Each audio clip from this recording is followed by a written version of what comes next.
Hi guys, and welcome back to this channel. As you know, my name is Mama Sewa Sapon, and thank you so much for stopping by. I'm doing this video in a different way because I honestly don't have the equipment to record actual videos. So today I want to share with you on reasons why we must always give thanks. And I just did this quick note on my phone and recorded, and I decided I just couldn't keep this to myself.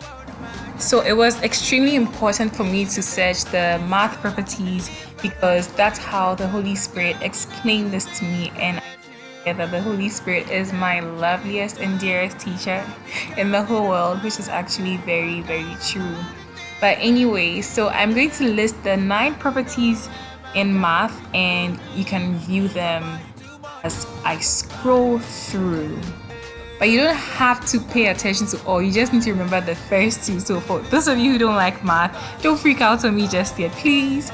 So for the first property is the commutative property of addition, and it's simple.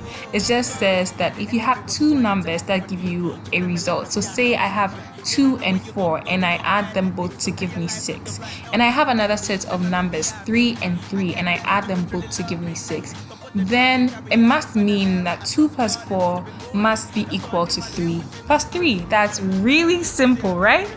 Yeah, so and the second property is very similar to the first one. It's the commutative property of multiplication, and it's simple too.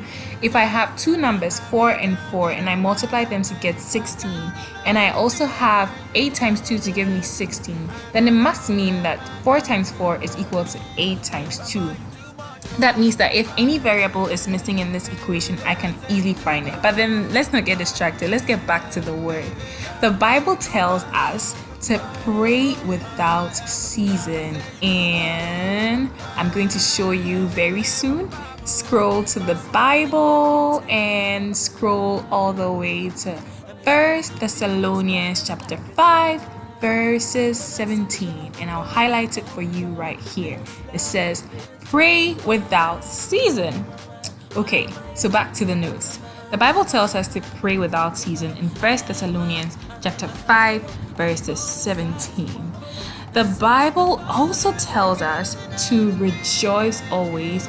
No, actually, the Bible tells us to give thanks, and I'm capitalizing these words so you can focus easily on them, and it's all in the same Bible chapter. It's in 1 Thessalonians chapter 5 verse 18. In all things give thanks in all things. So the Bible tells us to give thanks always, which is very similar to rejoicing always, and that can be found in verse 16. Therefore, we as human beings living in time have just one form of always, one form. So if the Bible is telling us to pray always and rejoice always and give thanks always, then it must mean that spiritually these things give the same or similar results.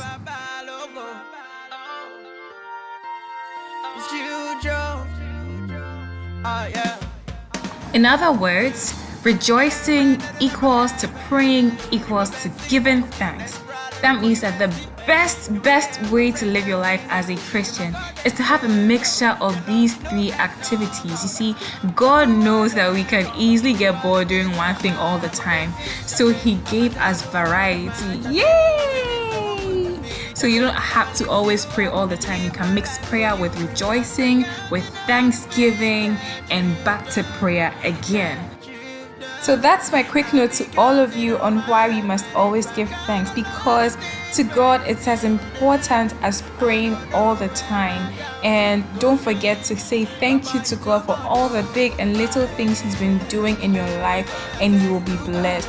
And to practice what I have just preached, thank you all so much for watching this video, and don't forget to watch the next one. Bye!